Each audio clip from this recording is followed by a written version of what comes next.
Algum dia você já olhou para o céu noturno e se perguntou por onde começar a observar aqueles pontinhos brilhantes na esfera celeste?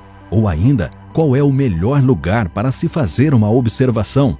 Será que vai ser mais fácil usar um telescópio?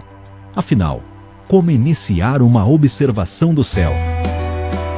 A contemplação do céu estrelado é sem dúvida a atividade mais antiga já praticada pela humanidade. Por meio dessas observações, a humanidade aprendeu a prever as estações do ano e a se orientar, como na época das grandes navegações, quando os exploradores se orientavam pelos astros, utilizando técnicas de observação a olho nu e instrumentos manuais, como o astrolábio e cartas celestes. Esses instrumentos e técnicas são utilizados nas observações dos astros até hoje. Mas atualmente a poluição luminosa gerada pelas cidades causam algumas dificuldades na observação do céu noturno. Ela provoca um ofuscamento dos astros, prejudicando a observação de grande parte das estrelas. Por isso, é importante escolher um local que possua pouca ou nenhuma poluição luminosa. Além disso, a melhor época para realizar observações é durante o inverno, pois os dias frios e secos geralmente favorecem um céu mais limpo. A localização dos horizontes leste e oeste, norte e sul também é importante para identificarmos os astros. De forma simples, você poderá abrir os braços e apontar o seu braço esquerdo para o oeste, horizonte em que o sol se põe, ao passo que o seu braço direito indicará o horizonte leste. Na sua frente estará o horizonte norte e em suas costas estará o horizonte sul. Esta é uma maneira de encontrar as direções cardeais, sem a necessidade de muita precisão. O próximo passo é usar um planisfério celeste ou uma carta celeste, localizando as direções dos pontos cardeais, e com um mapa celeste na mão, você saberá quais constelações estarão visíveis naquela noite e qual o movimento que elas descreverão ao longo das horas. Ao iniciar a observação da esfera celeste, notaremos inúmeros astros de cores, tamanhos e brilhos diferentes. Você poderá perceber, dependendo da época do ano, que entre esses astros existem alguns que se destacam pelo seu brilho constante e não tão cintilante. Talvez você esteja observando um planeta. Para observar os planetas no céu, alguns deles são fáceis de observar. Por exemplo, o planeta Vênus. O planeta Vênus é aquele que normalmente a gente chama de estrela d'alva. Então, é uma coisa muito brilhante que aparece no céu, chama atenção.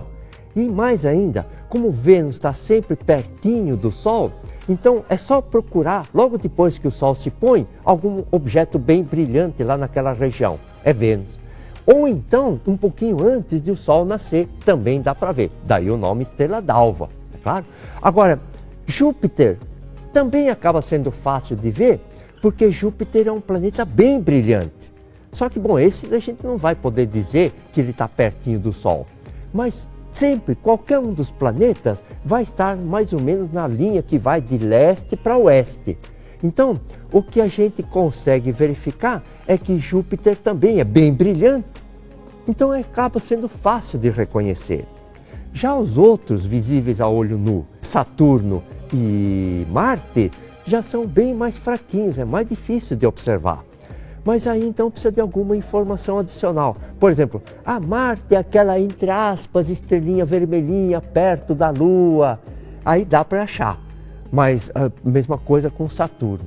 Mercúrio, que também dá para ver a olho nu, esse é muito difícil de se observar, porque, em primeiro lugar, ele vai estar sempre muito pertinho do Sol, e como ele é muito fraquinho, aí só realmente sabendo onde está, e ele é meio perigoso de ser observado por causa da proximidade com o Sol. Se você ainda é um iniciante nas observações do céu estrelado e quer utilizar um equipamento óptico, comece com um binóculo. Os binóculos são de fácil manuseio e permitem observar com nitidez a Lua, cometas e os maravilhosos aglomerados de estrelas, como o aglomerado da borboleta ou as Pleiades.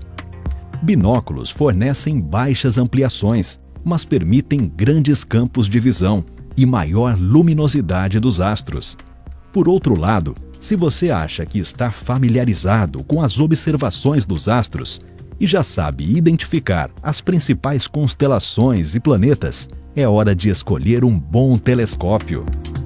Os telescópios permitem a observação de objetos celestes com uma maior ampliação.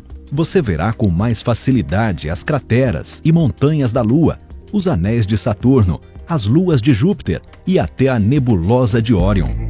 Porém, devido às grandes ampliações que um telescópio fornece, as imagens dos astros não aparecerão tão luminosas quanto nos binóculos, e o seu campo de visão fica bem menor. Por isso, é mais difícil apontar o tubo de um telescópio em direção ao astro desejado, o que exige maior paciência do que o uso de um binóculo. Mas se você não tem um telescópio ou binóculo, não tem problema. Basta iniciar com as observações a olho nu e começar a se familiarizar com os padrões das constelações da esfera celeste. Agora que você já aprendeu algumas dicas, que tal iniciar uma observação do céu estrelado?